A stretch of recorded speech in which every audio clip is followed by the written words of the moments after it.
നമ്മുടെ ദൈവം ജീവനുള്ള ദൈവമാണ്. നമ്മുടെ പ്രാർത്ഥന കേൾക്കുന്ന, പ്രാർത്ഥനയ്ക്ക് മറുപടി നൽകുന്ന ദൈവമാണ് നമ്മുടെ ദൈവം.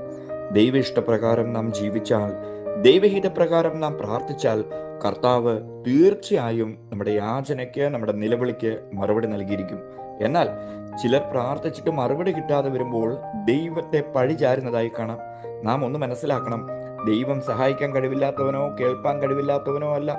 യെശയ്യാവ് 59:1 രക്ഷിപ്പാൻ കഴിയാതെ വണ്ണം കർത്താവിൻ്റെ കൈ കുറുകിയിട്ടില്ല, കേൾപ്പാൻ കഴിയാതെ വണ്ണം അവിടുത്തെ ചെവി മന്ദമായിട്ടുമില്ല.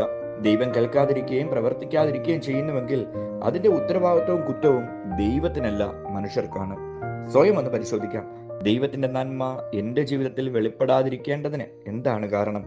ദൈവത്തിൻ്റെ കരം എൻ്റെ മേലെ ഇറങ്ങാതിരിക്കാൻ തടസ്സമായി എന്തെങ്കിലും മേഖലകളുണ്ടോ?